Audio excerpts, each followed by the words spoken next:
ഇന്ന അക്രമക്കും ഇൻദല്ലാഹി അത്ഖാക്കും, നിങ്ങളിൽ ഏറ്റവും സമാദരണീയൻ അല്ലാഹുവിങ്കൽ ഏറ്റവും സമാദരണീയൻ നിങ്ങളിൽ ഏറ്റവും സൂക്ഷ്മതയുള്ളവനാണ് എന്നാണ് വിശുദ്ധ ഖുർആൻ. ഇന്നമാ യതഖബ്ബലുല്ലാഹു മിനൽ മുത്തഖീൻ. 1000 റക്അത്ത് ദിവസവും 1000 റക്അത്ത് സുന്നത്ത് നിസ്കാരത്തിൽ ഏർപ്പെട്ടിരുന്ന മഹാനായ ആമിർ ബിൻ ഖൈസ് മഹാനവറുകൾ 1000 റക്അത്ത് എല്ലാ ദിവസവും നിസ്കരിച്ചിരുന്നെങ്കിലും മരണസമയത്ത് അദ്ദേഹം കരഞ്ഞു. ശിഷ്യന്മാർ, നാട്ടുകാർ, കൂട്ടുകാർ ചോദിച്ചു, എന്താ മഹാനവറുകളെ നിങ്ങളിപ്പോൾ കരയുന്നത്?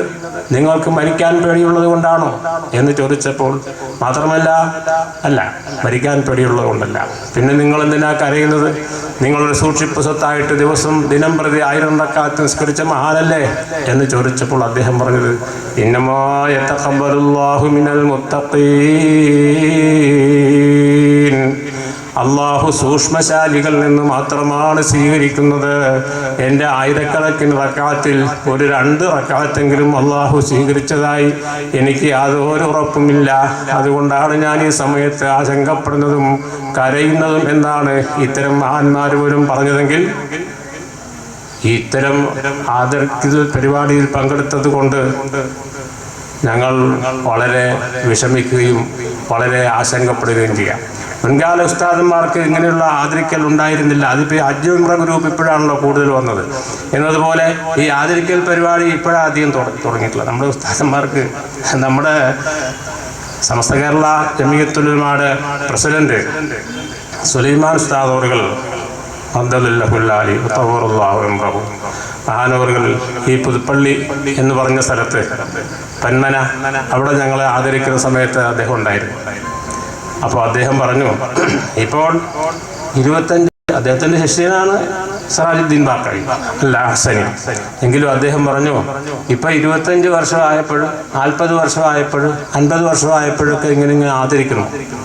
എന്നിട്ട് അദ്ദേഹം പറഞ്ഞു, ഞാൻ ദർസ് തുടങ്ങിയിട്ട് എത്ര കാലമായെന്ന് എനിക്കറിയില്ല, ഇനി എത്ര കാലം ഞാൻ ദർസ് നടത്തുമെന്നും എനിക്കറിയില്ല, അങ്ങനെയാണ് എൻ്റെ അവസ്ഥ എന്ന് അദ്ദേഹം പറയുകയുണ്ടായി. അപ്പോൾ അദ്ദേഹത്തിന് അത്ര ഒരു അനുകൂലമല്ല ഇങ്ങനെ ആദരിക്കുന്നതിന്, ഇങ്ങനെ പ്രശംസിക്കുന്നതിന്, ഇങ്ങനെ പുകഴ്ത്തുന്നതിന്, ഇങ്ങനെ ഒരു സർട്ടിഫിക്കറ്റ് കൊടുക്കുന്നതിന് എന്ന് അദ്ദേഹത്തിൻ്റെ രീതിയിൽ പറഞ്ഞതാണ്.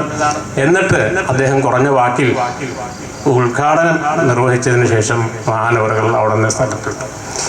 ഒരിക്കൽ ഒരു മുത്താലിമിനോട്, പാവല്ലായിൽ വന്നൊരു മുത്താലിമിനോട് ഞാൻ പറഞ്ഞു, ഇവിടെ ഭക്ഷണമൊക്കെ ഇത്തിരി അകലെയാണ്. അങ്ങനെയൊക്കെയുള്ള ഉസ്താദന്മാർ പറയുമല്ലോ, ആദ്യം പെട്ടെന്ന് തന്നെ എടുക്കാമെന്ന് പറഞ്ഞിട്ട് അങ്ങനെ സ്വീകരിക്കുന്നത്. പഴയ ആലിമ്യങ്ങളൊന്നും അങ്ങനെയൊന്നും പെട്ടെന്നൊന്നും എടുക്കില്ല. ഇവൻ പഠിക്കാൻ തന്നെ വന്നതാണോ അതോ പണിമുടക്കിന് വന്നതാണോ എന്ന് പരിശോധിച്ചിട്ടേ എടുക്കുകയുള്ളൂ. അപ്പോൾ ഞാൻ പറഞ്ഞു, ഇച്ചിരി അകലേക്കാണ് ഭക്ഷണം, അതുകൊണ്ട് നമ്മുടെ ഒരു ശിഷ്യൻ പോത്തങ്കോട് ദർശിക്കുന്നുണ്ട്, അങ്ങോട്ട് ഞാൻ പറഞ്ഞുവിടാം, അങ്ങോട്ട് ഞാൻ പറഞ്ഞേക്കാം, ഞാൻ കത്ത് തരാം, അല്ലെങ്കിൽ ഞാൻ ഇവിടുന്ന് പറഞ്ഞാൽ മതി എന്ന് പറഞ്ഞപ്പോൾ അയാൾ പറഞ്ഞത്, ഉസ്താദേ, ഞാൻ വരുന്നത് മൂവാറ്റുപുഴയ്ക്കടുത്ത് കോതമംഗലത്തിനടുത്ത് നെല്ലിക്കുഴി എന്ന് പറഞ്ഞ സ്ഥലത്ത് നിന്നാണ്. ഞാൻ ഈരാറ്റുപേട്ടയിൽ നിന്ന് പരിചയപ്പെട്ട് കേട്ടതനുസരിച്ചാണ്, ഉസ്താദിനെ കുറിച്ച് കേട്ടതനുസരിച്ചാണ് തിരുവനന്തപുരം എന്ന് പറഞ്ഞപ്പോൾ ഞാൻ തിരുവനന്തപുരത്ത് ചെന്നു. പക്ഷേ തിരുവനന്തപുരം ജില്ലയായിരുന്നു, തിരുവനന്തപുരം അല്ല. തിരുവനന്തപുരം എന്ന് പറഞ്ഞതുകൊണ്ട് ഞാൻ പൂന്തറ കോളേജിൽ ചെന്നു. പൂന്തറ കോളേജിൽ ചെന്നപ്പോൾ അവർ പറഞ്ഞ്, താവല്ലായോ, അങ്ങനെ ഒന്നൊരു കോളേജ് ഇവിടെ ഇല്ല, ഇവിടെ പൂന്തറ കോളേജാണ് ഉള്ളതെന്ന് അവർ പറഞ്ഞു. അവർക്കറിയാമായിരുന്നിട്ടാണോ അതോ തജാഹുൽ വിവരക്കേട് അഭിനയിച്ചതാണോ എന്നൊന്നും നമുക്കറിയില്ല. ഏതായിരുന്നാലും ശരി, അത് നമ്മുടെ ഇവിടെ അല്ല, അത് നിങ്ങൾ അങ്ങോട്ട് ആറ്റിങ്ങൽ സൈഡിൽ ചെന്നിട്ട് കല്ലമ്പലം ഭാഗത്ത് ചെന്ന് ഇറക്കണമെന്ന് പറഞ്ഞു.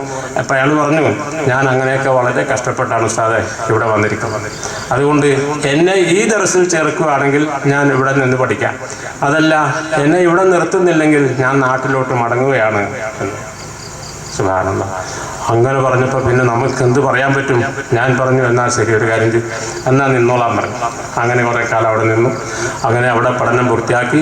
ഇതുപോലെ പേരിൽ അറിയപ്പെട്ട ദൈവബന്ധു ദാറുൽ ഉലൂമാണ് ആദ്യം ദാറുൽ ഉലൂം എന്ന പേരിൽ അറിയപ്പെട്ടിട്ടുള്ളത്.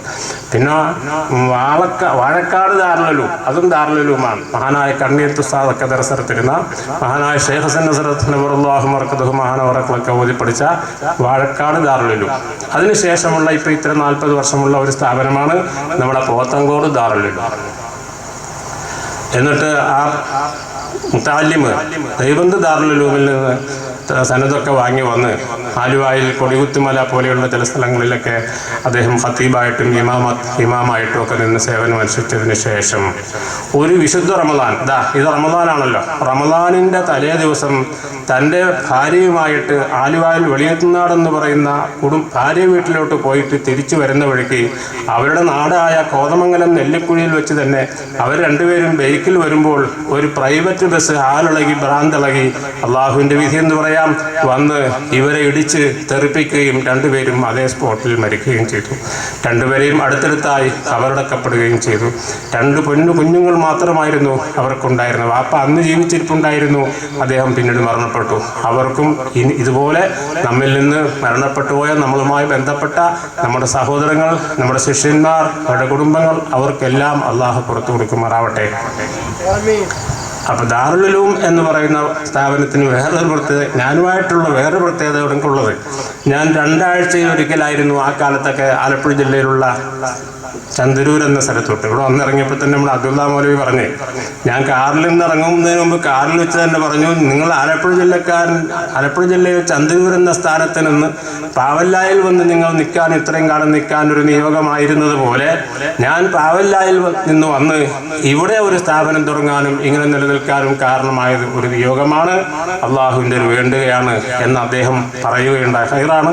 അൽഹംദുലില്ലാഹ്, രണ്ടുപേരുടെയും നമ്മളെല്ലാവരുടെയും സേവനങ്ങൾ, ഖിദ്മത്തുകൾ അള്ളാഹു കബൂലാക്കുമാറാവട്ടെ. 2 ആഴ്ചയിൽ ഒരിക്കൽ വീട്ടിൽ പോകും. അല്ലാത്ത ആഴ്ചയിൽ പിന്നെ ഞാൻ ഒരു സന്ദർശന സ്ഥലമായിട്ട് തിരഞ്ഞെടുത്തിരുന്നത് ഈ ദാറുൽ ഉലൂം എന്ന സ്ഥാപനമാണ്. എന്തിനാ അങ്ങനെ തിരഞ്ഞെടുത്തത്? എൻ്റെ ആദ്യകാല വിദ്യാർത്ഥിയല്ലേ ഇവിടെ ദർസെടുത്തുകൊണ്ടിരിക്കുന്നത്. അങ്ങനെ ഞാൻ സന്ദർശിക്കാൻ വേണ്ടി ദർസൊക്കെ എങ്ങനെയൊക്കെ ഉണ്ട് എന്ന് നോക്കാൻ വേണ്ടിയൊക്കെ ഞാൻ വരുമായിരുന്നു. ഒരു വ്യാഴാഴ്ച വന്നിട്ട് വെള്ളിയാഴ്ച രാവ് ഇവിടെ ക്യാമ്പാണ്. എന്നിട്ട് കുട്ടികൾക്കൊക്കെ നല്ല ഒരു ക്ലാസ്, ഒരു ഉപദേശങ്ങളൊക്കെ കൊടുക്കും. അങ്ങനെ ഇവിടെ താമസിക്കും. അന്ന് നമുക്ക് വണ്ടിയൊന്നുമില്ല. ഇപ്പോൾ അൽഹംദുലില്ലാഹ് അള്ളാഹുവിൻ്റെ ഫളലിനാൽ ഒരു വണ്ടിയൊക്കെ ഉണ്ട്. അന്ന് നമ്മൾ ബസ്സിൽ കയറി വരുന്ന കാലമാണ്. അദ്ദേഹം ഇവിടെ താമസിച്ചതിന് ശേഷം സുബഹി കഴിഞ്ഞിട്ട് എന്നെ കൊണ്ടുപോയിട്ട് ബസ് സ്റ്റാൻഡിൽ കൊണ്ടുപോയി എന്നെ യാത്രയാക്കും. അങ്ങനെ കുറേ നാളുകൾ കഴിഞ്ഞിരുന്നു. ഇങ്ങനെ ഒരു ശിഷ്യന്മാരുടെ അടുക്കൽ ഞാൻ പോകാറില്ല. 1-2 പേര് സുലൈമാൻ മൗലവി മുട്ടക്കാവിൽ ദർസ് നടത്തുമ്പോൾ, എല്ലാവരും ദർസ് തുടങ്ങുമ്പോഴൊക്കെ നമ്മൾ 3-4 പേര് കൂടി ചെന്ന് അവിടെ പോസ്റ്റ് ചെയ്യുകയും അവിടെ താമസിക്കുകയും ഒക്കെ ചെയ്തിട്ടുണ്ടെങ്കിലും പിന്നീട് നമ്മൾ വേറെ എങ്ങും അങ്ങനെ പോകാറില്ല. ഇതൊരു ആദ്യത്തെ കുട്ടിയോട് ഒരു സ്നേഹം എന്ന നിലയിൽ, ആദ്യത്തെ വിദ്യാർത്ഥിയല്ലേ എന്ന നിലയിൽ മാത്രമല്ല, നമ്മുടെ നാട്ടുകാരനാണ്, നമ്മുടെ അയൽവാസിയാണ്, നമ്മുടെ ഹാദിമായിരുന്നു. ഒരു പെരുന്നാളിന് ഞാൻ അവിടെ ദർസിൽ അടച്ചു പോകുമ്പോൾ ഞാൻ കുട്ടികളോട് പറഞ്ഞു, ഞാനൊരു 3 ദിവസം കൂടെ കഴിഞ്ഞ് പെരുന്നാൾ നിസ്കാരം കഴിഞ്ഞിട്ട് ഞാൻ നാട്ടിലോട്ട് പോവുകയുള്ളൂ.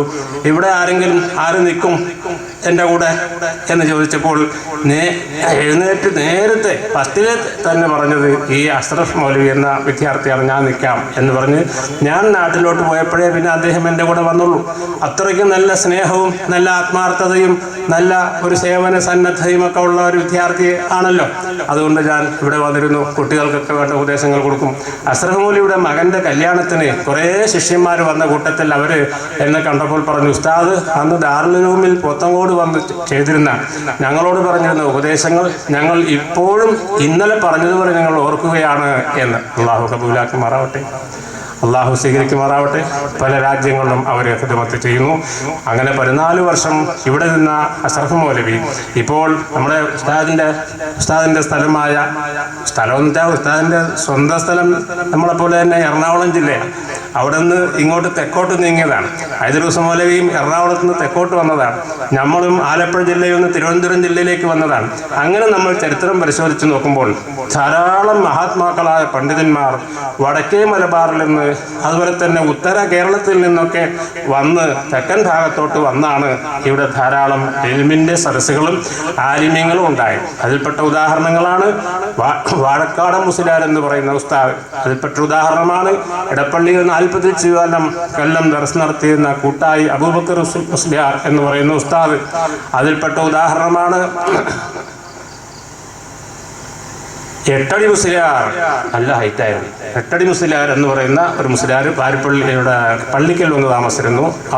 അവരുടെ ചില അളിയന്മാരും സഹോദരങ്ങളൊക്കെ ഇവിടെ പല ഭാഗങ്ങളിലും അങ്ങനെ താമസിച്ചു. അങ്ങനെയൊക്കെയാണ് അന്നൊക്കെ ഇത്തരം ആലിമീങ്ങളും നമ്മുടെ ഉസ്താദന്മാർ പറഞ്ഞതുപോലെ 10,000-കണക്കൊന്നും ദറസും ആലിമീങ്ങളും മുത്താലിമൊന്നും ഇല്ലാത്ത കാലമായിരുന്നു. പക്ഷേ അവർ ഉള്ളവർ മതിയായിരുന്നു. അവരുടെ ദുആയും അവരുടെ ഖിദ്മത്തും അവരുടെ ഇഖ്ലാസും അവരുടെ നിഷ്കളങ്കതയുടെയും ബറക്കത്ത് കൊണ്ടാണ് നമ്മുടെ ഈ രാജ്യം ഇൽമിലൂടെ ഉയരാൻ കഴിഞ്ഞത്. അങ്ങനെ പല ആൾക്കാരെ പറ്റിയും പറയാനുണ്ടെങ്കിലും എല്ലാം ഒന്നും പറയേണ്ട കാര്യമില്ലല്ലോ. അപ്പോൾ ഇങ്ങനെയുള്ള ഒരു ബന്ധം അൽഹംദുലില്ലാ ഈ സ്ഥാപനവുമായിട്ട് നമുക്കുണ്ടായിരുന്നു. പക്ഷേ ഇപ്പോൾ കുറേ വർഷങ്ങളായിട്ട് അത് ആരോടുള്ള വിഷമം കൊണ്ടോ പണക്കം കൊണ്ടോ ഒന്നും അല്ല. അബ്ദുല്ലാ മൗലവിയെ തന്നെ കണ്ടിട്ട് ഞങ്ങൾ വളരെ വർഷങ്ങളായി. എന്നാൽ ഇടയ്ക്കിടയ്ക്ക് പാവല്ലായിൽ വരുമായിരുന്നു, ഞങ്ങൾ ഒരുമിച്ച് ഭക്ഷണം കഴിക്കുമായിരുന്നു, ദർസിന്റെ പല കാര്യങ്ങളും പറയുമായിരുന്നു, അങ്ങനെയൊക്കെ ചെയ്തിരുന്നു. പക്ഷേ ഇപ്പോൾ അദ്ദേഹത്തിനും പ്രായാധിക്യം കൊണ്ടോ മറ്റൊക്കെ ആയിരിക്കും ഇവിടെ നിന്ന് വരാൻ സമയമില്ലാത്തതുകൊണ്ടായിരിക്കും വരാൻ പറ്റുന്നില്ല, കാണാൻ പറ്റുന്നില്ല, ഞാൻ ഇങ്ങോട്ടും വരുന്നില്ല. ഇപ്പോൾ അൽഹംദുലില്ലാ വളരെ കാലം കൂടിയാണ് ഇങ്ങോട്ട് വന്നിരിക്കുന്നത്. അല്ലാഹു തആല നമ്മുടെ ഈ കൂട്ടം കബൂലാക്കുമാറാവട്ടെ. പിന്നെ ഉസ്താദ് നമ്മുടെ കെ പി ഉസ്താദ് കുട്ടി മുസ്ലിയാരെ പറ്റി പറഞ്ഞല്ലോ. അത് ആരാണ് ഈ കുട്ടി മുസ്ലിയാർ എന്ന് പറഞ്ഞ ആളെന്ന് ഞാൻ സദസ്സിനൊന്ന് പരിചയപ്പെടുത്താം. കുട്ടി മുസ്ലിയാർ എന്ന് പറയാൻ കാരണം അദ്ദേഹത്തിൻ്റെ വാപ്പ ദർസിറക്കുന്ന സ്ഥലത്ത് കേരളത്തിൽ തന്നെ കുട്ടി ആയിരിക്കുമ്പോൾ തന്നെ വാപ്പാടെ ദർസിൽ ഓതിപ്പടിക്കുകയും നാട്ടുകാരുടെ കണ്ണിലുണ്ണിയായി വളരുകയും മുസ്ലിയാരുടെ കുട്ടി മൊയ്ലിയാരുടെ കുട്ടി എന്ന് ഇദ്ദേഹത്തിനെ പറ്റി എന്നുവെച്ചാൽ ഉസ്താദിൻ്റെ മകൻ. ഉസ്താദിനെ പറ്റി അന്ന് അവിടങ്ങളിലൊക്കെ പറഞ്ഞ മൊയ്ലിയാർ എന്നാണ് പറയുന്നത്. മൊയ്ലിയാർ എന്ന് ഇപ്പോഴും പറയാറുണ്ടെങ്കിലും ഉസ്താദിനെ തന്നെ മൊയ്ലിയാരെന്നാണ്. നമ്മളെ ഖുർആൻ പഠിപ്പിച്ച ഉസ്താദിനെ മൊയ്ലിയാർ എന്നാണ് നമ്മൾ പറഞ്ഞുകൊണ്ടിരുന്നത്. അതിപ്പോൾ അതിൻ്റെ അർത്ഥങ്ങളോ അതിൻ്റെ ലുഗത്തോ ഇസ്ലാഹുകളോ ഒന്നും ബയാൻ ചെയ്യല്ല, വിവരിക്കാൻ സമയമില്ല. മൊയ്ലിയാർ കുട്ടി എന്ന് പറഞ്ഞ് ഞങ്ങൾ വളർത്തിക്കൊണ്ടത്. അങ്ങനെയാണ് കുട്ടി എന്ന് പേരറിയപ്പെട്ടത്. ആ ഷെയ്ഖ് അബ്ദുറഹ്മാൻ ഫളുഫരി നവറുല്ലാഹു മർക്കദഹു എന്നാണ് അവരുടെ പേര്. പടിഞ്ഞാറ്റുമുറി, അതുപോലെ തന്നെ ചെമ്മൻകടവ്, ഇങ്ങനെ പല സ്ഥലങ്ങളിലും കേരളത്തിൽ പല സ്ഥലങ്ങളിലും ദർസെടുത്തുകൊണ്ടിരുന്ന ഒരു മഹാനായിരുന്നു. അദ്ദേഹത്തിൻ്റെ മൂത്ത മകൻ്റെ പേരാണ് സാലിം. അവർ മരണപ്പെട്ടു എന്നാണ് എനിക്കറിയാൻ കഴിഞ്ഞത്. ബാക്കിയാത്തിൽ അവർ 7 വർഷക്കാലം പ്രിൻസിപ്പളായിരുന്നു. അവരുടെ മകൻ അന്ന് അൻവർ ബാക്കവി ബാക്കിയാത്തിൽ താമസിക്കുകയായിരുന്നു. ഇപ്പോഴത്തെ കൊച്ചെ എപ്പി എന്ന് പറയുന്ന കരുവമ്പയിൽ മുഹമ്മദ് മുസ്ലിയാരുടെ അടുക്കലായിരുന്നു ഈ അൻവർ ബാക്കവിക്ക് അന്ന് അൽഫിയ ദർസ് ഏൽപ്പിച്ചുകൊണ്ടിരുന്നത്. അതാണ് മഹാനവറുകൾ അടുക്കൽ 2 മാസക്കാലമേ ഞങ്ങൾക്ക് പഠിക്കാൻ സമയം കിട്ടിയുള്ളൂ. ഇഹ്യ ഒക്കെ ഖാരിജി സബക്കുകളായിട്ട് അദ്ദേഹം വെച്ചിരുന്നു. വളരെ ഫലിതപൂർണമായ ദർസാണ്. ആർക്കും ഒരു വിഷമമോ ആർക്കും ഒരു അലസതയോ ഒരു ഉറക്കം തൂങ്ങലോ ഒരു മടിയോ ഒന്നും അവരുടെ ദർസിൽ ഉണ്ടാകില്ല. എന്നാൽ നേരെ മറിച്ചാണെന്ന് പറഞ്ഞാൽ വളരെ ഹൈബത്തും വളരെ വഖാറും വളരെ ഗൗരവമാണ് മഹാനായ ഹസ്രത്ത് ഷെയ്ഖ് ഹസൻ നസ്രത്ത് നവറുല്ലാഹു മർക്കദഹു. ഷെയ്ഖുൽ ഹദീസ് ഷെയ്ഖുനാ ഷെയ്ഖു ഹസൻ. ഹദീസിൻ്റെ ഷെയ്ഖായിരുന്നു. 25 വർഷക്കാലം ഇവിടെ ഹദീസിൻ്റെ ഷെയ്ഖായിരുന്നു.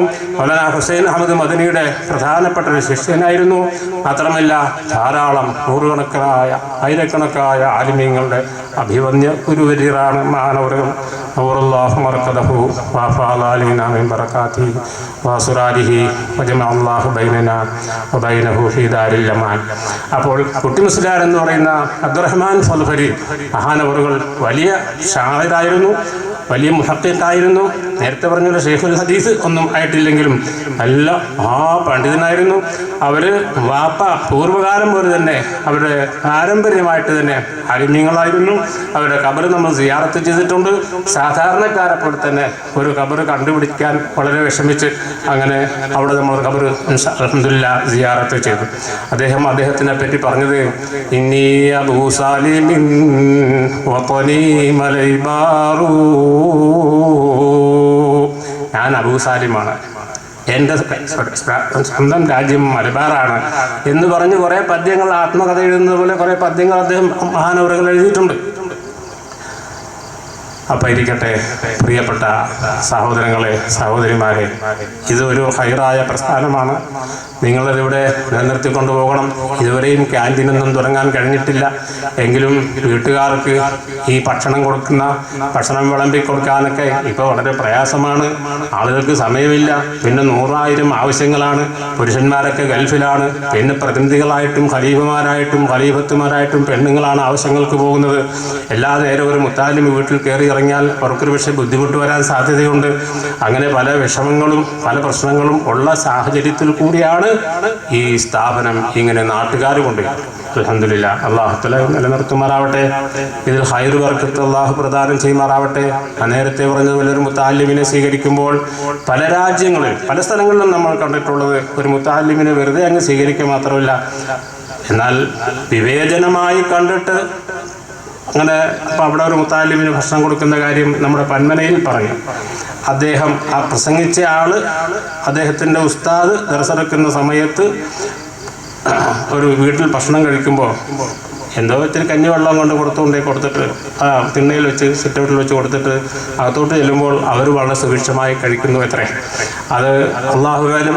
പക്ഷേ അധികം ധാരാളം സഹോദരങ്ങളും നമ്മൾ കണ്ടിട്ടുണ്ട്. നമ്മൾ ഭക്ഷണം കഴിക്കുന്ന സമയത്തൊക്കെ അവരുടെ കൂടെയാണ് നമ്മളിരുത്തുന്നത്. നമ്മുടെ ഭക്ഷണം വീട്ടുകാരൻ അവിടെ വന്നിട്ടുണ്ടെങ്കിൽ അദ്ദേഹത്തിൻ്റെ കൂടെയാണ് നമ്മളിരുത്തുന്നത്. ചില ഭക്ഷണ വീട്ടുകാരൊക്കെ അവരുടെ കൂടെയെന്ന് മാത്രമല്ല, നിനക്ക് എന്താണെന്ന് വെച്ചാൽ ഇഷ്ടമുള്ളത് അടുക്കളയിൽ പോയിട്ട് കഴിച്ചോളൂ. ചിലരൊക്കെ പ്രസംഗിക്കുന്നത് കേൾക്കാറുണ്ട്, സംസാരിക്കുന്നത് കേൾക്കാറുണ്ട്. ആ വീട്ടിലെ ഒരു കുടുംബാംഗത്തിനെ പോലെയാണ്, ആ വീട്ടിലെ ഒരു അംഗത്തിനെ പോലെയാണ് എന്നെ കണക്കാക്കിയത് എന്ന് ഈ ആക്സിഡൻറ്റിൽ മരിച്ച അലി മൗലവി പറയുന്നത് നമ്മൾ കേട്ടിട്ടുണ്ട്. ഒരു യോഗത്തിൽ പറഞ്ഞു. അവരുടെ ഭക്ഷണ വീട്ടുകാർക്ക് അത്ര വലിയ സ്നേഹമായിരുന്നു അത്രേ. ഭക്ഷണ വീട്ടുകാർക്ക് സ്നേഹം എന്ന് പറഞ്ഞാൽ ഒഴിവ് സമയത്ത് നാട്ടിൽ പോകുമ്പോൾ പോലും അവർ കരയുകയും വിഷമം പ്രകടിപ്പിക്കുകയും ചെയ്യും. എന്നാണ് ഈ കുഞ്ഞു മകനെ കാണുന്നത്? ഒരു പക്ഷേ ഇനി 2 മാസം കഴിഞ്ഞിട്ടല്ലേ കാണാൻ പറ്റുള്ളൂ എന്ന പേരിൽ വേദനിക്കുകയും വിഷമിക്കുകയും ചെയ്യുന്ന ആൾക്കാരുണ്ട്. ഒരിക്കൽ നമ്മൾ കാഞ്ഞിരപ്പള്ളിയിൽ പഠിക്കുമ്പോൾ ഒരു കൊച്ചുകുട്ടി ഒരു മുത്താലിമായിട്ട് ചില വീട്ടിൽ ഭക്ഷണം കഴിക്കാൻ വേണ്ടി പോയി. മിക്കവാറും സമയങ്ങളിൽ കുട്ടി അവിടെ ഇരുന്ന് കൊച്ചുകുട്ടിയാണല്ലോ, ഉറങ്ങിപ്പോകും. ഉടനെ ആ താത്ത സ്വന്തം മക്കളെ എടുക്കുന്നത് പോലെ വാരി എടുത്തു കൊണ്ടുപോയി കട്ടിലിൽ കൊണ്ടുപോയി കിടത്തും. എന്നിട്ട് നേരം വെളുക്കുമ്പോൾ കുട്ടീനെ ആരുടെയും കൂടെ ഒക്കെ പറഞ്ഞയക്കും. അത്ര ഒരു ശല്യം ചെയ്യണ്ടല്ലോ എന്ന് വരച്ച്. പിന്നെ ആദ്യകാലങ്ങളിലൊക്കെ ഉസ്താദ് തിരക്കി അയക്കും. പക്ഷേ ഇങ്ങനെയാണ് സംഭവം എന്ന്. കൊച്ചുകുട്ടികളാണ്, അവരുടെ സ്വന്തം മക്കളെ പോലെ നോക്കുകയാണ് അവർ കൈക്കുഞ്ഞിനെ പോലെ കണക്കാക്കി അവർ കട്ടിലിൽ കൊണ്ടുപോയി കിടത്തി താരാട്ട് പാടി ഉറക്കുന്നു. മുത്തഅല്ലിമാണെന്നുള്ളതല്ല, പുറത്തുനിന്ന് ആർക്കോ ഏതോ മാതാപിതാക്കൾക്കോ ജനിച്ചതാണെന്നുള്ളതല്ല അവർ നോക്കുന്നത്. പിന്നെയോ നമ്മുടെ മകനാണ്, നമ്മുടെ മകനെ പോലെയാണ്, നമ്മുടെ കുഞ്ഞിനേക്കാൾ സ്ഥാനമാണ് എന്ന നിലയിൽ അവർ കണക്കാക്കിയതുകൊണ്ടാണ്. അതാ മുഅ്മിനാത്തുകളുടെ ആ ഹൃദയത്തിൻ്റെ ഉൾഭാഗത്ത് നിന്ന് വരുന്ന ആത്മാർത്ഥതയുടെയും സ്നേഹത്തിൻ്റെയും പേരിലല്ലേ. പക്ഷേ അതൊക്കെ കുറഞ്ഞു വരുന്നു, അറിവുകൾ കുറഞ്ഞു വരുന്നു. ലാ തഖൂമു സ്സാഅത്തു ഹത്താ യഖ്ബലൽ ഇൽമ് പഠിക്കപ്പെടുന്നത് വരെ, ആത്മീയമായ അറിവ് ഉയർത്തപ്പെടുന്നത് വരെ ലോകം അവസാനിക്കുകയില്ല എന്ന് മഹാനായ നബി മുഹമ്മദ് റസൂലുള്ളാഹി. പ്രകമ്പനങ്ങൾ അധികരിക്കും, കൊലപാതകങ്ങൾ അധികരിക്കും, ഇൽമ് ഉയർത്തപ്പെടും. മാത്രമല്ല ധാരാളം പൈസകൾ ഇങ്ങനെ വന്നു കയറും, വന്നു കൂടും. ഹലാലോ ഹറാമോ ഒന്നും പ്രശ്നമല്ല, ആർക്കും പൈസയുടെ ആവശ്യമില്ല. സകാത്ത് കൊടുക്കാൻ പോലും ചെന്നാൽ സകാത്ത് വാങ്ങാൻ ആളില്ല. ആ തരത്തിൽ കൂടി മുതലുകൾ സമ്പത്തുകൾ കുമിഞ്ഞുകൂടും, അതിങ്ങനെ ഒഴുകും. കൈ നിറച്ച് വാരി കൊടുക്കാൻ ഉണ്ടാകും. എന്നിട്ട് സകാത്ത് കൊടുക്കുന്ന ആൾ പറയും, ഇന്നലെ ഒറ്റ വന്നിരുന്നെങ്കിൽ ഞാൻ വാങ്ങിച്ചാൽ, ഇന്നിപ്പോൾ എനിക്ക് ആവശ്യമില്ല, ഇന്നും ആവശ്യമില്ല എന്ന് അയാൾ ഖേദപൂർവ്വം സ്നേഹപൂർവ്വം പറഞ്ഞ് ആ സക്കാത്ത് മേടിക്കുന്നതിന് ഒഴിയുന്ന ഒരു കാലം ഉണ്ടാകും. പല സംഭവങ്ങളും ഉണ്ടാകുന്ന കൂട്ടത്തിൽ അള്ളാഹുവിൻ്റെ റസൂൽ പറഞ്ഞ ഒരു അടയാളമാണ് ഇത്. കൊലപാതകം എന്ന് പറഞ്ഞാൽ ശരിയല്ലേ? ഇന്ന് ആർക്കും ആരെയും കൊല്ലാം, ഓടിച്ചിട്ട് കൊല്ലാം, അതുപോലെ തന്നെ മർദ്ദിച്ചു കൊല്ലാം, അവരെ ചവിട്ടി കൊല്ലാം, കുത്തിക്കൊല്ലാം, ബോംബിട്ട് കൊല്ലാം. ഏത് നിലയിലും ആർക്കും ആരെയും കൊല്ലാവുന്നൊരവസ്ഥ. അള്ളാഹു നമ്മളെ കാത്തിരക്ഷിക്കുമാറാവട്ടെ. ആ നിലയിൽ നമ്മുടെ രാജ്യം പുരോഗമിക്കുകയല്ല, ആ നിലയിൽ രാജ്യം നാശത്തിലേക്ക് പോയിക്കൊണ്ടിരിക്കുന്നു. രാജ്യത്ത് അസമാധാനം വർദ്ധിച്ചുകൊണ്ടിരിക്കുന്നു, വലിയ വലിയ പ്രശ്നങ്ങൾ വന്നുകൊണ്ടിരിക്കുന്നു, സ്നേഹങ്ങൾ നഷ്ടപ്പെട്ടുകൊണ്ടിരിക്കുന്നു, സമുദായങ്ങൾ തമ്മിൽ അകൽച്ച വർദ്ധിച്ചുകൊണ്ടിരിക്കുന്നു, ശത്രുത, വർഗീയത വർദ്ധിച്ചുകൊണ്ടിരിക്കുന്നു. എന്നാൽ മറ്റു മതസ്ഥര് ഇസ്ലാമിനെ സ്വീകരിച്ചവരാണ്, കേരളത്തിലേക്ക് ഇസ്ലാമിനെ സ്വീകരിച്ചവരാണ്, മുസ്ലിമീങ്ങളെ സ്വീകരിച്ചവരാണ്, ഇവിടെ ഇളനീർ കൊടുത്ത് സ്വാഗതം ചെയ്തവരാണ്. വേണമെങ്കിൽ എന്തും കൊടുക്കാമെന്ന് തയ്യാറായി പറഞ്ഞ് വാഗ്ദാനം ചെയ്ത് ഈ ഹരിതമനോഹരമായ കേരളക്കരയിലേക്ക് ഇസ്ലാമിന്റെ മക്കളെ, സഹാബത്തിനെ സ്വീകരിച്ച പാരമ്പര്യമാണ് നമ്മുടെ ഈ കേരളത്തിലുള്ള ഹിന്ദു സമുദായങ്ങൾക്ക്, സഹോദര സമുദായങ്ങൾക്കുള്ളത്. എന്നാൽ പോലും ഇപ്പോൾ പലതരത്തിൽ കൂടി ബഹുഭൂരിപക്ഷം ആൾക്കാരും സമാധാനം ആഗ്രഹിക്കുന്നു, സംഘർഷം ഇഷ്ടപ്പെടുന്നില്ല, സ്നേഹവും മൈത്രിയും ഇഷ്ടപ്പെടുന്നു. എന്നാൽ തന്നെയും ആരെങ്കിലും കുറച്ചുപേര് മതിയല്ലോ കുഴപ്പമുണ്ടാക്കാൻ.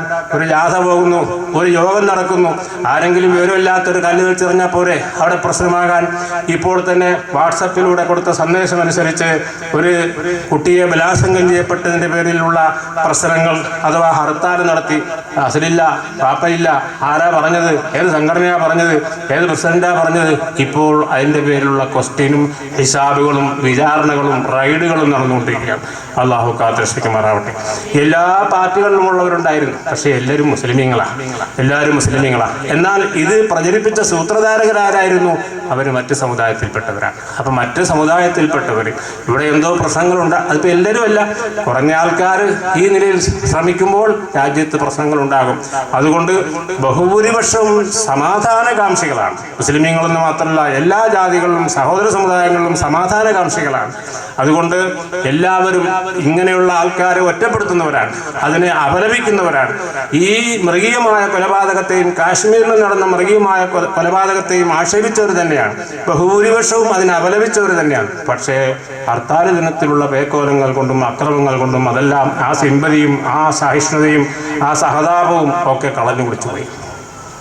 അല്ലാഹു തആല നമ്മുടെ രാജ്യത്തിന് നല്ല അവസ്ഥയിലേക്കാക്കി തരുമാറാവട്ടെ, സമാധാനം തന്ന് അനുഗ്രഹിക്കുമാറാവട്ടെ. പ്രിയപ്പെട്ട സഹോദരങ്ങളെ, ഇൽമിന് വേണ്ടിയുള്ള ഒരു സദസ്സാണല്ലോ. റബ്ബനാ ആതിനാ ഫിദ്ദുനിയാ ഹസന വഫിൽ ആഖിറതി ഹസനതൻ വഖിനാ അദാബന്നാർ.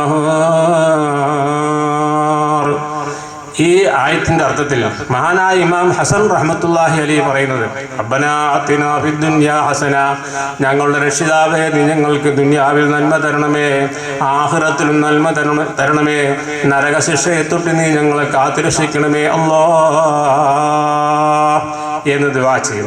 ഈ ദുആയുടെ അർത്ഥം ബഹുമാനപ്പെട്ട ഹസൻ റഹ്മത്തുള്ളാഹി അലൈഹി പറയുന്നത്, ദുനിയാവിൽ ഹസനത്ത്. നമ്മളെല്ലാവരും ചോദിക്കുന്നതല്ലേ, വളരെ പ്രധാനപ്പെട്ട ഒരു ദുആയാണ്.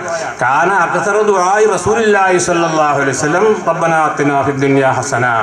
നബി സ്വല്ലല്ലാഹു അലൈഹി വസല്ലം തങ്ങളുടെ ദുആയിൽ ഏറ്റവും കൂടുതൽ ദുആ ഇതായിരുന്നു എന്ന് മഹദി ആയിഷ ബീവി റളിയല്ലാഹു അൻഹ പറയുന്നു.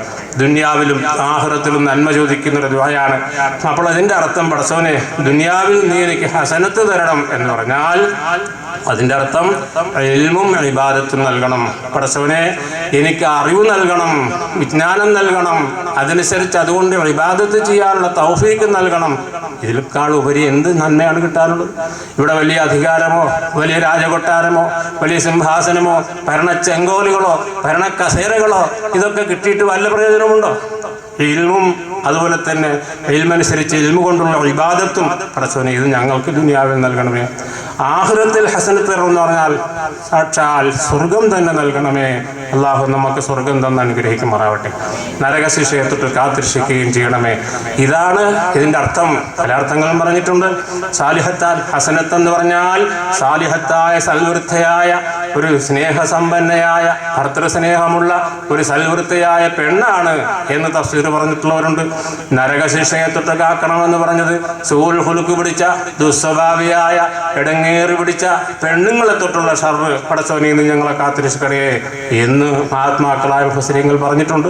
പക്ഷേ ഈ ആയത്തിന്റെ അർത്ഥത്തിൽ മഹാനായ ഹസൻ റഹ്മത്തുള്ളാഹി അലൈഹി ഈ തരത്തിലുള്ള അർത്ഥമാണ് കൊടുത്തിരിക്കുന്നത്. അത് വളരെ ശരിയല്ലേ? ഇൽമു കൊടുക്കപ്പെട്ട ആൾക്കാർ, അതാ ഞാൻ നേരത്തെ ഓതി വെച്ച ആയത്ത്, യർഫഉല്ലാഹുല്ലദീന ആമനൂ മിൻകും വല്ലദീന ഊതുൽ ഇൽമ ദറജാത്ത്. വിജ്ഞാനം, ഒരു പ്രധാനപ്പെട്ട 3 കാര്യങ്ങൾ നമ്മൾ ശ്രദ്ധിക്കാനുള്ളത്. മുസ്ലിമീങ്ങൾ നമ്മൾ മനസ്സിലാക്കാനുള്ള, മുഅ്മിനീങ്ങൾ നമ്മൾ മനസ്സിലാക്കാനുള്ളത് 3 പ്രധാനപ്പെട്ട കാര്യങ്ങൾ. ഒന്ന് വിശ്വാസം, രണ്ടാമത്തത് വിജ്ഞാനം, മൂന്നാമത്തത് വിശുദ്ധ സ്നേഹം, എല്ലാവരുമായിട്ടുള്ള സ്നേഹം. ഇത് വളരെ പ്രധാനപ്പെട്ട, വളരെ ബൃഹത്തായ, വലിയ ഗൗരവമുള്ള കാര്യങ്ങളാണ്. വിശ്വാസം നമുക്ക് വേണ്ടേ? വിശ്വാസം വികലമായി പോകാതെ നമ്മൾ സൂക്ഷിക്കണ്ടേ? വിശ്വാസം നമുക്ക് ഇപ്പോൾ ഉണ്ട്. പക്ഷേ അബുൽ ഹസൻ അശ്ശരി റഹ്മത്തുള്ളാഹി അലൈഹി പറഞ്ഞത് അന മുഅ്മിനുൻ ഇൻഷാ അല്ലാഹ്, അല്ലാഹ് വിചാരിക്കുകയാണെങ്കിൽ ഞാൻ മുഅ്മിനാണ് എന്ന് വെച്ചാൽ അവസാനം വരെ ഈമാൻ നിലനിർത്താൻ പറ്റുമെന്ന് അറിയില്ലല്ലോ. അപ്പോൾ അല്ലാഹ് വിചാരിക്കുകയാണെങ്കിൽ എനിക്ക് ഈമാൻ നിലനിന്ന് കിട്ടും, ഞാൻ മുഅ്മിനായിട്ട് മരിക്കും എന്നാണ് മഹാനായ അബുൽ ഹസൻ അശ്ശരി റളിയല്ലാഹു അൻഹു പറഞ്ഞത്. എന്നാൽ നമ്മളൊക്കെയും വിശ്വാസികളാണ്, നമ്മളൊക്കെയും മുഅ്മിനീങ്ങളാണ്. പക്ഷേ മുഅ്മിൻ എന്ന് പറഞ്ഞാൽ പോരാ. നമ്മുടെ രാജ്യത്തിലെ അസ്വസ്ഥ കലുഷിതമായ സംഘർഷഭരിതമായ അവസ്ഥകളും ഫിത്നകൾ നിറഞ്ഞിട്ടുള്ള ഈ കാലഘട്ടവും മുഅ്മിനിന്റെ ഈമാനിനെ വികലമാക്കുകയും ഭംഗം വരുത്തുകയും ചെയ്തുകൊണ്ടിരിക്കുന്നു. അതാണ് അല്ലാഹുവിന്റെ റസൂൽ പറഞ്ഞത്. റമദാനും കൂടെ അടുത്ത് വരികയാണല്ലോ, ധാരാളം സഹോദരിമാരും കൂടെ ഉള്ളതാണല്ലോ. ഇപ്പോഴാണല്ലോ നമ്മുടെ സഹോദരന്മാർ വന്നിട്ടുള്ളത്. അതുകൊണ്ട് ഇന്നത്തെ കൊണ്ട് ഈ പരിപാടി കഴിയുകയാണല്ലോ. അതുകൊണ്ട് ചില കാര്യങ്ങൾ നിങ്ങൾ ശ്രദ്ധയിൽ വെക്കുന്നതേ ഉള്ളൂ. മഹാനായ നബി സല്ലല്ലാഹു അലൈഹി വസല്ലം തിരുനബി അവர்கள் അരുൾ ചെയ്ത ഈ തിരുവചനങ്ങൾ നമ്മൾ ശ്രദ്ധിക്കുക. യർഫഉല്ലാഹു അല്ലദീന ആമനൂ മിൻകും വല്ലദീന ഊതുൽ ഇൽമ ദറജാത്ത്.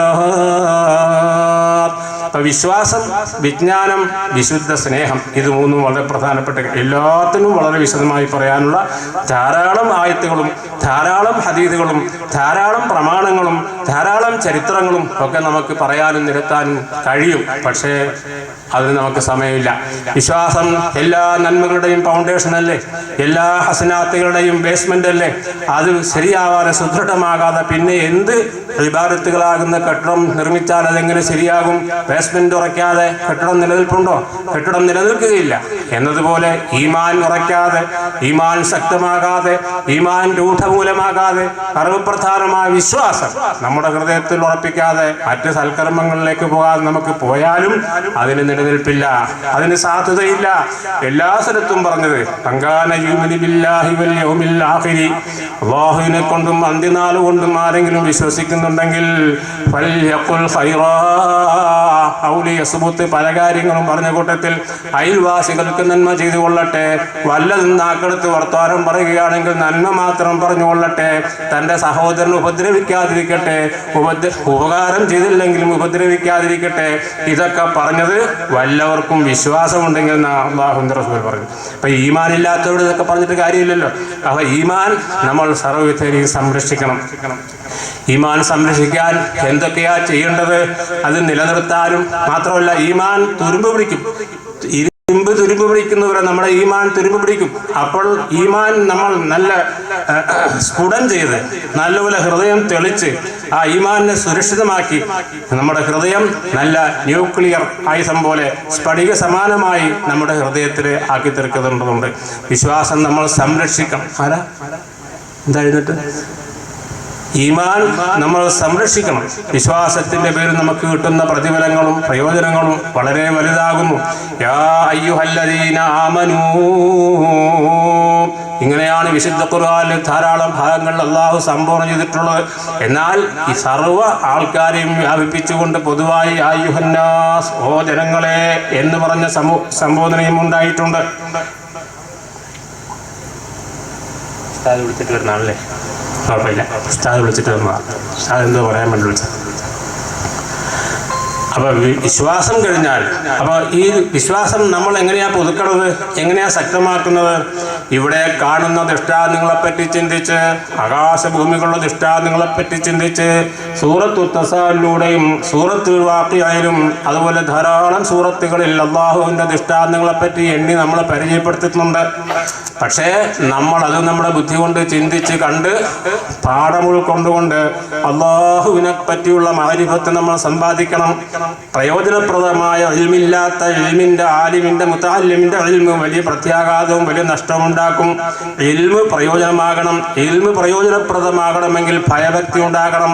ദുനിയാവിനേക്കാൾ ആഖിറത്തിന് സ്ഥാനം കൊടുക്കണം. അതുപോലെ തന്നെ ശൈത്താന്റെ കുതന്ത്രങ്ങളെ വേർതിരിച്ച് മനസ്സിലാക്കണം. അവൻ നഫ്സിന്റെ ആഗ്രഹങ്ങൾക്ക് വഴിപ്പെടാതിരിക്കണം. ഇങ്ങനെ പല കാര്യങ്ങളും ഇൽമുൻ നാഫി എന്ന് പറയുന്ന ഫലപ്രദമായ ഇൽമിന്റെ അനിപേക്ഷണീയ ഘടകങ്ങളാണെന്ന് മാത്രമല്ല, അതാണ് നാഫിയായത്. സ്കൂളുകളിൽ പഠിപ്പിക്കുന്ന മാത്തമാറ്റിക്സ്, അല്ലെങ്കിൽ ഇംഗ്ലീഷ് ഭാഷ, അല്ലെങ്കിൽ സയൻസ്, അല്ലെങ്കിൽ സോഷ്യൽ സ്റ്റഡീസ്, ഇതൊക്കെ നമുക്ക് ആഖിറത്തിനെ പറ്റി ഓർമ്മ തരുന്നതാണോ? അയൽവാസികളോടുള്ള മര്യാദയോ, മാതാപിതാക്കളുടെ മര്യാദയോ, ഗുരുജനങ്ങളോടുള്ള മര്യാദയോ, സമസൃഷ്ടി സ്നേഹമോ, സാഹോദര്യമോ ഇത് വല്ലതും പഠിപ്പിക്കുന്നതാണോ? നമ്മുടെ സ്ഥാപനങ്ങളിൽ, കലാലയങ്ങളിൽ, കോളേജുകളിൽ, ആർട്സ് ആൻഡ് സയൻസ് കോളേജുകളിലൊക്കെ നടക്കുന്ന അറിവ് ആത്മീയമാണോ? അതൊക്കെ നാഫി എന്ന് നമുക്ക് പറയാൻ പറ്റുമോ? ദർസുകളിൽ പോലുമുള്ള അറിവ് ഏറ്റവും നാഫിയായ ഫലപ്രദമായ അറിവെന്ന് പറഞ്ഞത് മഹാനായ ഇബ്നു അത്താഉല്ലാഹ് സിക്കന്ദരി പറഞ്ഞതുപോലെ മാ കാനത്തുൽ ഖശിയത്തു മാഹു, ഭയഭക്തിയുള്ള അറിവ്, ഭയഭക്തി ഉണ്ടാക്കുന്ന അറിവ്, അല്ലാഹുവിനെ പറ്റിയുള്ള ഭയപ്പാടും ചിന്തയും ഉണ്ടാക്കുന്ന അറിവ്, അതാണ് ഏറ്റവും പ്രയോജനപ്രദമായ അറിവ് എന്ന് മഹാത്മാക്കൾ നമുക്ക് പരിചയപ്പെടുത്തി തരുന്നു. ഫയർഫഉല്ലാഹുല്ലദീന ആമനൂ മിൻകും വല്ലദീന ഊതുൽ ഇൽമ ദറജാത്ത്. ഈമാനും ഇൽമും കൊടുക്കപ്പെട്ട ആൾക്കാർക്ക് അള്ളാഹു ഉന്നതമായ പദവി കൊടുത്ത് അനുഗ്രഹിക്കും. അയ്യുൽ അഷിയായി തുപ്തന, ഏത് വസ്തുവിനെയാണ് നമുക്ക് സൂക്ഷിക്കാനുള്ള ഒരു നിധിയാക്കി സൂക്ഷിക്കാൻ പറ്റുന്ന വസ്തു എന്താണ് എന്ന് ചോദിച്ചപ്പോൾ അവർ പറഞ്ഞ മറുപടി അൽ അഷിയാ ഉല്ലത്തി ഇതാ ഗറഖത്ത് സഫീനത്തുക സബഹത്തു ബിക. അതായത് നീ മുങ്ങിപ്പോകുമ്പോൾ നിന്നെക്കൊണ്ട് നീന്തി രക്ഷപ്പെടാൻ പറ്റുന്ന വസ്തുവാണ് നീ സൂക്ഷിക്കാൻ പറ്റുന്നത്. എന്നുവെച്ചാൽ മനുഷ്യ, നിന്റെ ശരീരം നശിക്കാൻ പോകുന്നു, നിന്നെ കബറിടത്തിലേക്ക് കൊണ്ടുപോകാൻ പോകുന്നു, നീ ചേതനയേറ്റ ശരീരമാകാൻ പോകുന്നു, നിന്റെ പേരും പ്രൗഢിയും സ്ഥാനമാനങ്ങളും ഒക്കെ അസ്തമിച്ചുകൊണ്ട് നീ മയ്യിത്താകാൻ പോകുന്നു. അങ്ങനെ മയ്യിത്തായി കഴിഞ്ഞാൽ നിന്നെ രക്ഷപ്പെടുത്തുന്നത്, നിന്നെയും കൊണ്ട് നീന്തി രക്ഷപ്പെടുത്തുന്നത് നീ സമ്പാദിച്ചിട്ടുള്ള വിജ്ഞാനം മാത്രമാണ്. കേട്ടോ, ആ അറിവിൻ്റെ പ്രാധാന്യവും അതിൻ്റെ ഗൗരവവും അല്ലാഹു തആല നമുക്ക് മനസ്സിലാക്കി തന്ന് നമ്മളെ അനുഗ്രഹിക്കുമാറാവട്ടെ. ഇതാ നാളെ രാവ് ഇൻഷാ അല്ലാഹ്, നാളെ തിങ്കളാഴ്ച, ചൊവ്വാഴ്ച ബറാഅത്തിൻ്റെ നോമ്പ് പിടിക്കണമെന്ന് പള്ളികളിൽ പറഞ്ഞിട്ടുണ്ടാകും. ഇപ്പോൾ ഞാൻ സന്ദർഭോചിതമായ ചില കാര്യങ്ങൾ പറയാണ്. 3 കാര്യങ്ങൾ അടിസ്ഥാനപ്പെടുത്തി നാളെ അസറിന് ശേഷം 3 യാസീൻ ഓതി എല്ലാവരും ദ്വാരക്കുന്നത് നല്ലതാണ്. തൂലുൽ ഉംർ, സഅത്തുർ റിസ്ഖ്, അതുപോലെ തന്നെ ആഫിയത്ത് ഫിൽ അഹ്ലി വൽ മാൽ, 3 കാര്യങ്ങളാണ് അടിസ്ഥാനപ്പെടുത്താറുള്ളത്. ദീർഘായുസ്, 3 കാര്യവും ഓരോ ദിവസവും ഒരുപാട് വിശദീകരിക്കാറുണ്ട്. ദീർഘായുസ് അത് നമുക്ക് വേണം. ശരീരത്തിൽ ആഫിയത്ത്, സൗഖ്യം വേണം. നമ്മുടെ മുതലിലും കഴിക്കുന്ന ഭക്ഷണത്തിലും എല്ലാത്തിനും ബറക്കത്ത് വേണം. നമ്മൾ കുടിക്കുന്ന വെള്ളത്തിലും ശ്വസിക്കുന്ന വായുവിലും എല്ലാം ബറക്കത്ത് വേണം. ഈ 3 കാര്യങ്ങൾ അടിസ്ഥാനപ്പെടുത്തി നിയ്യത്താക്കിക്കൊണ്ട് 3 യാസീൻ നമസ്കാരം കഴിഞ്ഞ് എല്ലാവരും ഓതണേ. മഗ്‌രിബ് നിസ്കാരം കഴിഞ്ഞ് സൂറത്തു ദുഹാൻ ഓതുക. അതുപോലെ തന്നെ നാളത്തെ രാവ് യാ ഹയ്യ് യാ ഖയ്യൂം ബിറഹ്മതിക അസ്തഗീസ് എന്ന് നമ്മളൊരു 70 പ്രാവശ്യം ദുആ ചെയ്യുക. പല ദുആകളും ഉണ്ടെങ്കിലും ഇതൊക്കെ നമുക്കിപ്പോൾ ഹാലിയായിട്ട് സന്ദർഭോചിതമായിട്ട് ചെയ്യാനുള്ള, ഇന്ന് ഈ മജ്‌ലിസ് നമ്മൾ നടക്കുമ്പോൾ നാളെ ചെയ്യേണ്ട അമലുകളെ പറ്റി ഒന്ന് പറയുന്നത് വളരെ നല്ല കാര്യമല്ലേ എന്നതുകൊണ്ടാണ്. ഇതാ വിശുദ്ധ റമദാൻ നമ്മുടെ ഒരുപാട് അടുത്ത് നിൽക്കുന്നു. ഈ റമദാനെ നല്ലപോലെ സ്വാഗതം ചെയ്യാൻ ഇപ്പോൾ തന്നെ നമ്മൾ നിയ്യത്തെടുക്കണം.